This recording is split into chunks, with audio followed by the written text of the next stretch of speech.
Hey, what's up everybody? This is Caticus. So it has been a long time since I made my last video, and I'm kind of just doing this one to try to do something that I haven't done in a while and see if I can make a habit of it. So today what I'm going to do is I'm going to do a video about, well, I'm just going to make a song on the MC-808, which is an absolutely fantastic machine. It's quite a bit older. It's early 2000s, I think, and it doesn't have the best reputation between like serious producers. But I'll tell you, if you're somebody who just likes to make music and wants a piece of hardware that you could use in order to make music without all the complication of a DAW or something like that, this is actually a great machine, and it's not exactly an expensive machine on the secondhand market either. But anyway, all that aside, let's see just how easy it is to make a song. I will preface this by saying I don't know if it's going to be a good song, but it'll be a song. So let's get started. So before we get into the process of actually making the song, I want to show you something very cool about this machine. If you ever wanted to do a live performance for people, once you've made the song, so basically each pattern up here consists of 16 tracks, and each track is either 1 to 9 is synthesizers, and then 10 to 12, or sorry, 10 to 16 are different drum kits. And each drum kit is a whole set of sounds.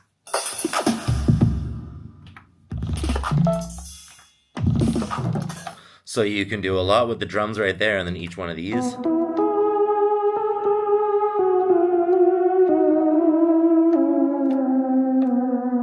Yeah, each one of these is its own synth sound. So what makes this so great for live performances is that once you've recorded all of your tracks, then you can use the mute function to do an entire performance. So for example, let's start the song. Starting basically.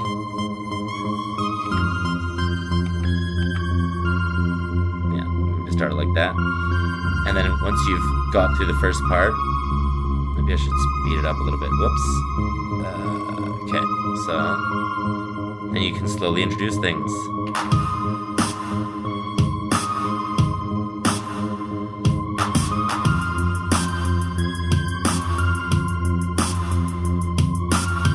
So you can use the muting feature, the muting function, to make sure that you're like bringing in new elements to the song as it plays. Great for live.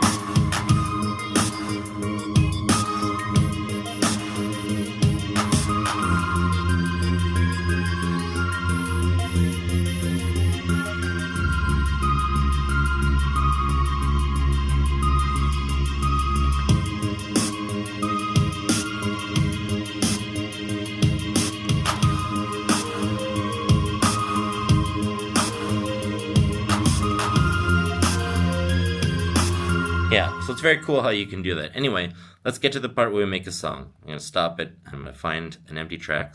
Okay, so what I've done on here is I've actually deleted all of the instrumental tracks on a like one of the stock things, and I just kept the beat so that we could skip a few parts. So if I play that right there, you know, it's not a bad beat. I can mute a bunch of things to like change the elements.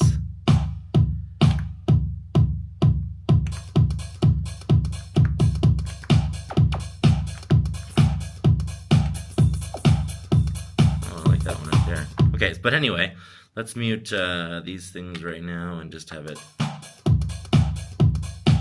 Yeah, that's decent. Okay, so I had an idea for a bass line here. Here's my bass, right? So what I do to record, first of all, I gotta make sure that up here, I'm gonna find out how many bars there are in this. So let's see. 1, 2, 3, 4, 5, 6, 7, 8. Okay, so it's 8 bars in total. That's good. That means that I can have more of a variety with the melody, because I had an idea for like.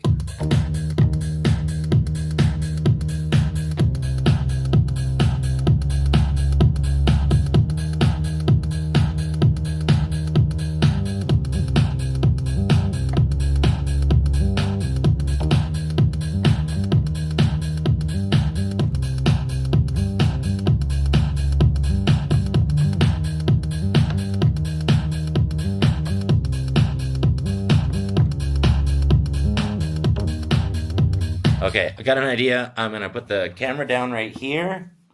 and hopefully I can get it to track the, whoopsies, no, hold on, get it to track the, okay, there we go. Now I'm going to try to play without knocking over the camera. So.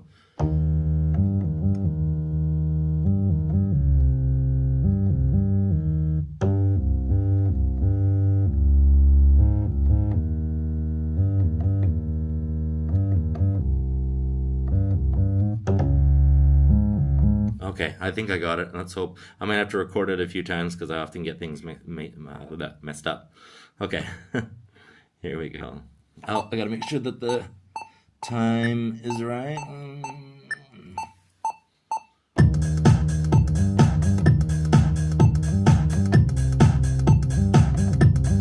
Oops, I messed it up. It's quite fast, so it's hard for me to keep up with. However, I can turn the beat down to work on it properly. And let's do undo. Okay, enter. All right.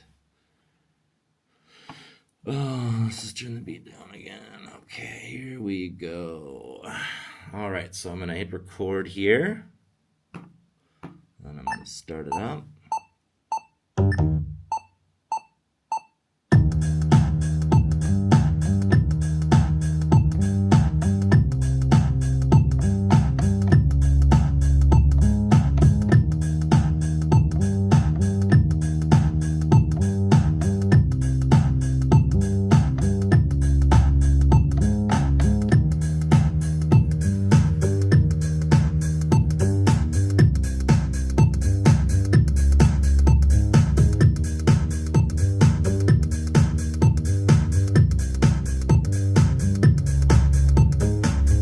Little bit off with the timing there, but it should be all right. So we've got the first part there, which is we've got the bass line. Now we've got the bass line and the beat. So what do we do after that? The recording is very easy. You just hit record, play. You wait for it to count you in up here.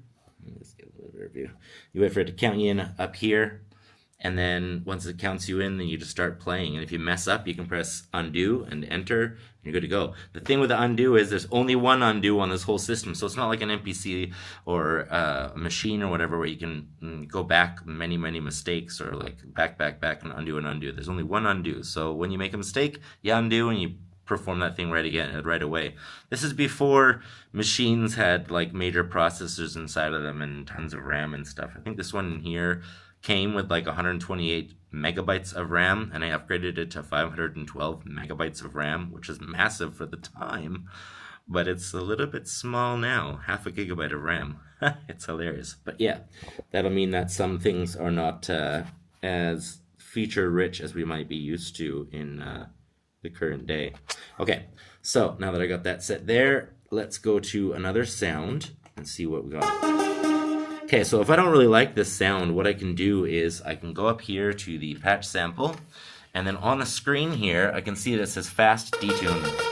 Okay, but if I use the little knob here, I can change it. It's a bit much.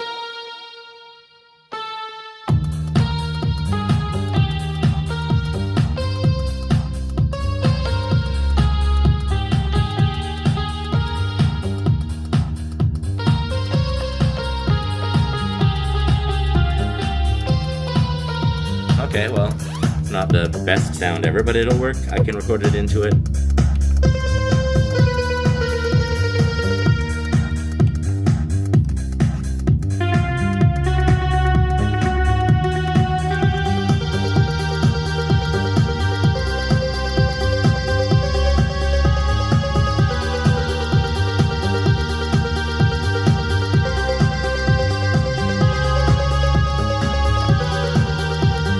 That's not bad. I mean, it's a little bit fast, but it's fine. Let's see if I can slow it down.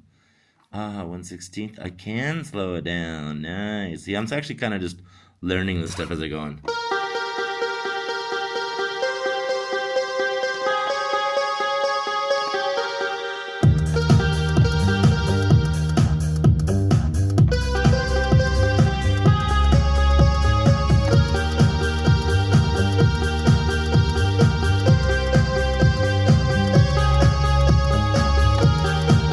Okay, that'll do. I wonder if there's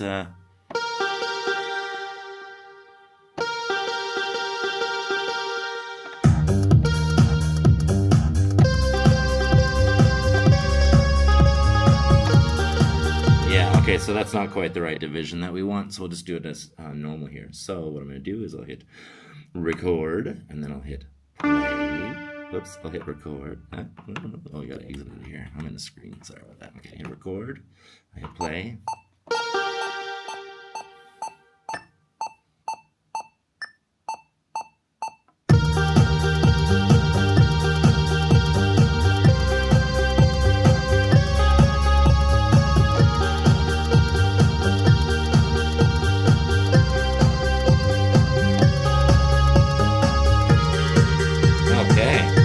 Got that recorded in there. Sounds like it's all right, so we'll stop it right there. And then what we can do is, if we don't like that sound, we can go through the different sounds on here and just let it see what it does with them.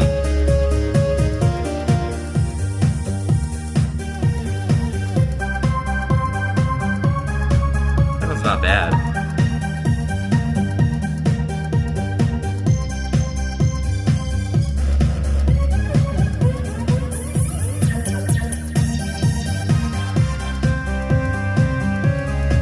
I actually kind of like that one, but it needs to be toned down a little bit. So we can press stop here, and then we can go to, that's the patch sample, go to the pattern here, and then we can do shift and parameter right here. There's a bunch of little secondary shift functions here, so it's not button per function, but I can hit shift and do the parameter right there, and then up on here with that very limited display, it tells me a bunch of things I can do. So I'm going to go over to let's see here. Oh,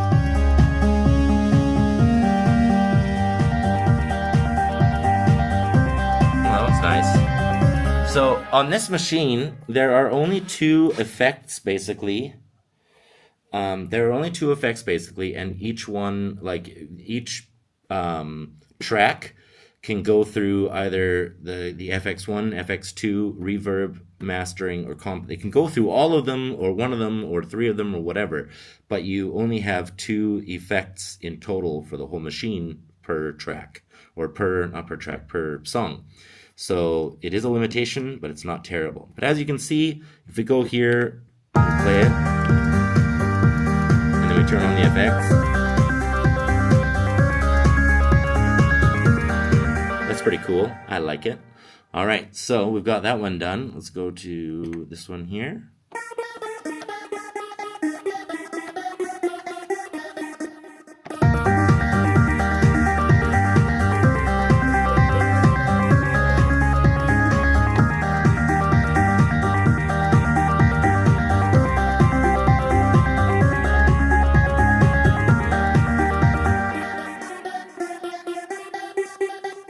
I don't really like that sound, so we're going to change it. We're going to go to here. Oh, that's right.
Alright.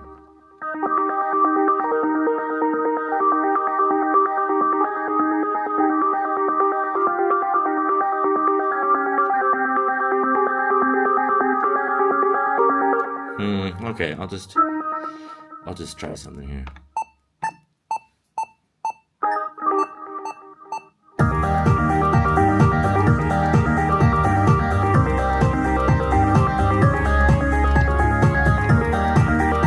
Okay, so I messed up there. You saw my fingering went wrong. So let's undo. Let's press enter and let's try that again. I don't have a clear vision of what I'm doing for this song, just kind of doing it for the video, but, you know, let's see what we come up with. Here we go.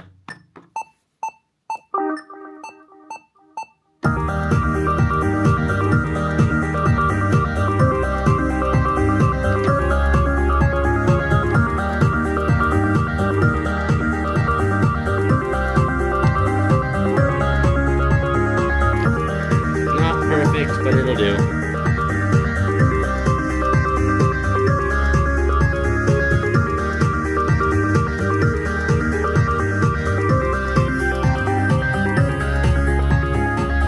Okay, that worked. That worked. And so let's move on to the next one. Sounds a lot like the last one. Let's try a different sound.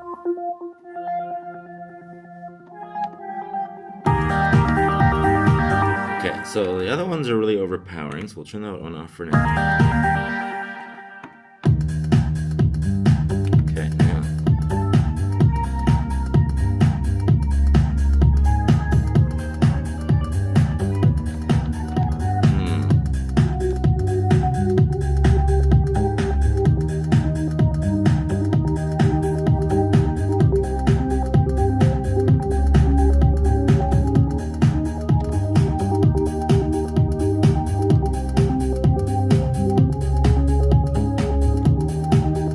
That it's smooth.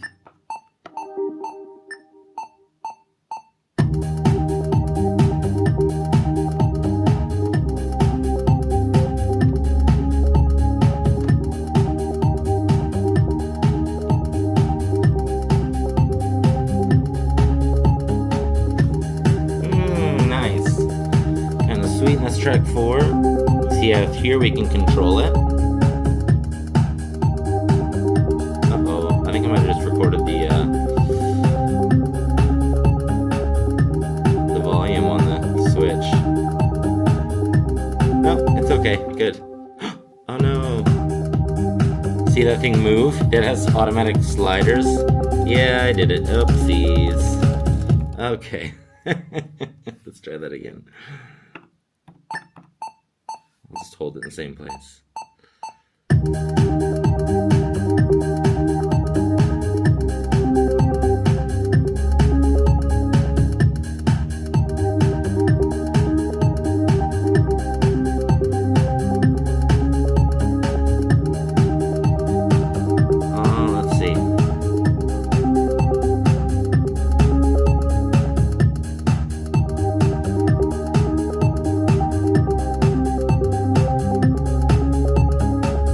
That's okay, not bad.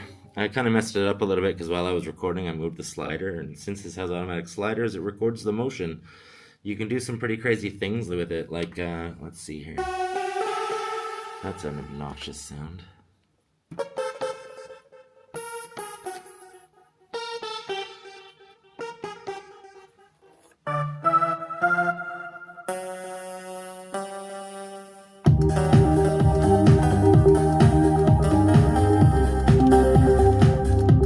Moving, there it goes, jumping around. Oh my. Well, that's a mistake I gotta live with. Oh well, it's kind of interesting. You can have these sliders go all crazy. It's very funny because I have cats and I can't have them in the same room while I use this machine, because if the sliders start moving, then my cat tries to bite the sliders. Very funny. Anyway.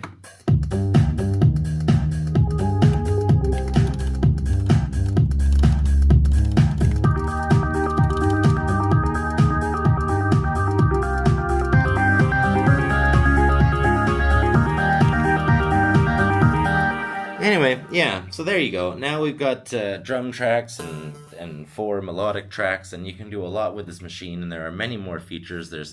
You can go shift into the the FX1, and you can put a bunch of, you can choose from a plethora of different effects. I don't remember what it was on. I think it was on stereo phaser. Yeah, and you can do shift on this one, and you can see what the second one is, and you can choose a different kind of reverb. There's plate, hall, room, reverb, off. Yeah, plate sounds the best to me. And the mastering settings. Oh, that's interesting. I've actually never used that.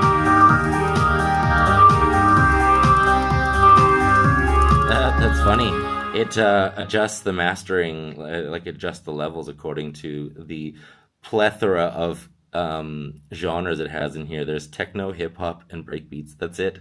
That's funny. Well, oops, that wasn't right on the screen. But anyway, yeah, that's funny. And it basically just boosts and lowers the volume and controls the compressor. I think there's like different kinds of compressors on here too. Yes, it no different kinds, but it has you can send the compressor right into the effects. That's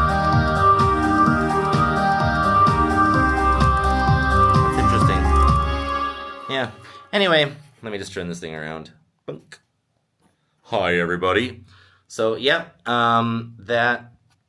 that is the MC-808, and somebody who's not, I'm not a professional musician in any sense. I'm very amateur. You'll see that by if you ever watch a review on my channel. I do totally amateur reviews of a bunch of different gear, and that's because it's from the viewpoint of somebody who doesn't read the effing manual all the time, and I don't practice 12 hours a day on these things. I don't make money from my music. I just do it for fun. And this is the kind of machine that I think is really awesome. If I were to do a first live performance, I mean, I've done performances of the songs that I've done before where I've just got to get on stage and I sing songs, and this was, it was an experience, or they were experiences, but it's never been me using the machines that I use to make music in front of others, and that is something that I would like to try doing. And this is the kind of machine that would be absolutely perfect for it, because you can really get into the feeling of the music when you're even just using the mutes and the unmutes of the different tracks that you already made, so that you're basically putting it all together in an experience that feels good to you and hopefully feels good to the audience as well. So for a machine that is just, I don't know, it's very easy to use. I don't think they're very expensive on the second-hand market, and they're very capable machines for doing a lot with them, which I think is a great machine, especially for beginners or just people who want to make music without digging too far into something super complex and deep, or something that requires RTFM, reading the effing manual. I don't think you need to read the manual on this one. You just watch a video, for example, this one, and you're ready to go. So yeah, this is my first video in a while. I've got a lot of ums, and I got a lot of ahs, and I got pauses, and I don't know what I'm doing right now, because it's been a while. I'm a little bit out of practice, but I hope that this one goes over well, and I hope that you guys enjoy it, and I will see you guys in the next one. This is Katicus, out.